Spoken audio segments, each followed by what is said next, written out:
Monsieur le Président. salaamaaleykum journalistes yi ñoo ngi leen di nuyu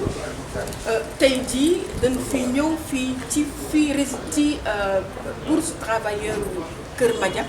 nga xam ni fii mooy siège CNTS nga xam ni suñu camarade secrétaire général moo di bureau nga xam ni moom mooy secrétaire général du CNTS moom mooy itam secrétaire général du coalition bi waaye mooy président wu CIC Afrique nga xam ni ñun ci lañu affilié donc ñun en tant que femme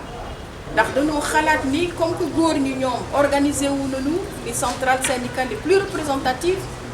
moo di CNTS CNTS FC UDTS ak CSA ak UNSAS ñoom ñëpp dañoo ànd pour def benn coalition centrale yi léegi boo seetee itam xale yi itam jeunes yi ñoom tamit organisé wu nañu en collectif pour mën a ànd nekk benn ñun tamit jigéen ñi boobu ba léegi ñoom naam ñu ngi ci liggéey waaye liggéey nañ ci itam ci anam bu set liggéey nañ ko te ab coow jibul fenn te ñun ñëpp àndandoo nañu tënk nañu ci suñu biir benn réseau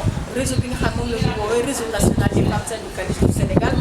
nga xam ni dafa nekk ci coalition des centrales syndicales du Sénégal yi et ba pare dafa affilié itam ci CIC bi ñu àndandoo nekk benn ñun ñaar dañu mettre en place benn bureau bi nga xam ni dinañu tënk ci benn at bi nga xam ne ci la ñuy jëm te man mi nga xam ni maa taxaw fii ci seen wet te nekk ci présidente comité des femmes UNSAS ñoom ñu jiite ma pour ñu mën a àndandoo nekk benn waaye jiite bi du parce que maay nekk ci kanam waaye nekkuma ci kanam mais ñun ñëpp ñoo àndandoo ndaxte booy seet ànd nañu ak présidente CNTS FC moom mooy première vice coordinatrice bi chargée de la communication mooy suñu camarade Awa Diouf deuxième vice coordinatrice bi mooy Adja Koumba Dikel Diawara nga xam ni moom mooy présidente des femmes CNTS troisième vice coordinatrice bi mooy Khady Badji nga xam ni moom mooy présidente UDTS beneen keneen kii moo di quatrième vice coordinatrice bi mooy suñu camarade Abibatou Sila présidente des femmes CSA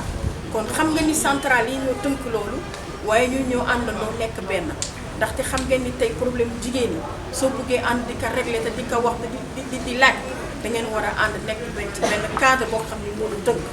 léegi nag tey ñun dañu ñëw fii tey pour organiser suñu journée des femmes ndax xam nga ni journée internationale des femmes 8 mars lañ ko dédié waaye dañu considéré que weeru mars bi yëpp weeru jigéen ñi waaye at bi yëpp mën na nekk itam atu jigéen ñi waaye weeru jigéen ñi ñun ñu tànn bésu tey bi altine bi pour waxtaan ci suñu biir présenter suñu camarades yi ñu àndal ndaxte ñoom tamit suñu ay nawle lañu war leen wax ci fi ñu toll ak fi ñu jëm ak li ñu bëgg donc jaadu na tey pour ñu wax ak ñoom wax leen bureau bii lañu teg pour ñu ñëpp ñu àndandoo nekk benn waaye ñun dañ ci defaale benn panel bi maanaam day wax ci protection sociale ndaxte boo jëlee tey suñu nawle jigéen yi nga xam ni ñoo ngi nekk travailleur domestique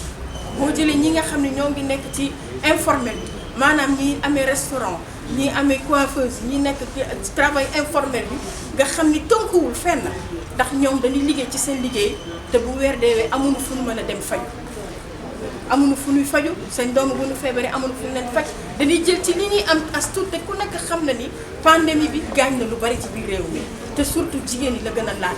donc jigéen ñi tey lii nga xam ne as tuut la ñu am liggéey bi ñu doon am sax demeewul noonu ci la ñuy jël di faj seen jëkkër yi di faj seen doom yi moo tax ñun tey ñu bëgg xalaat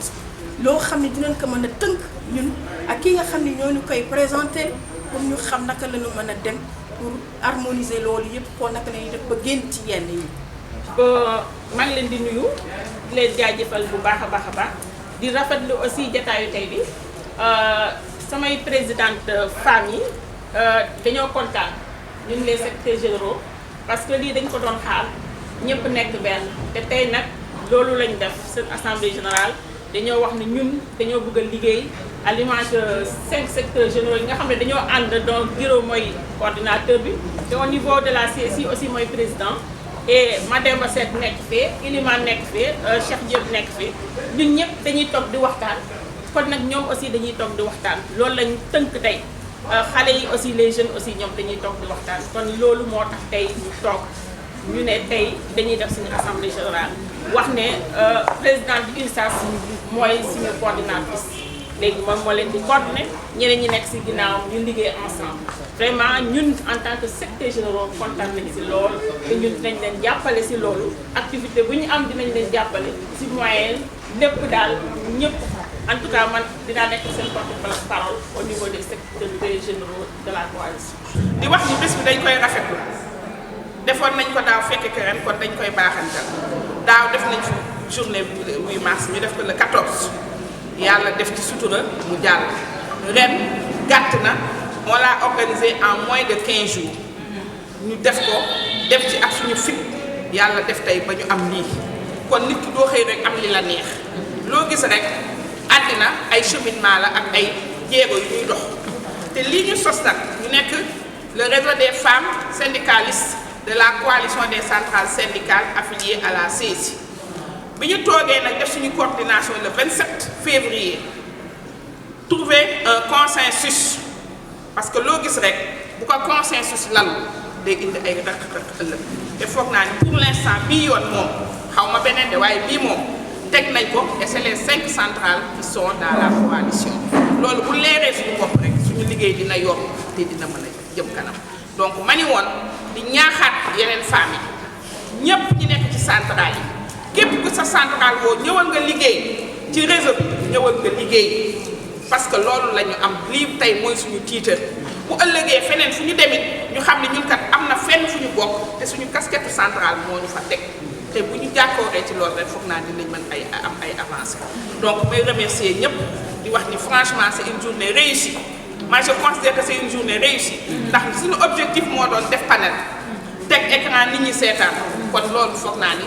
jar na sant yàlla je vous remercie mais je ne vais pas terminer sans remercier Yaayu Khady elle n'est pas présidente mais day ñëw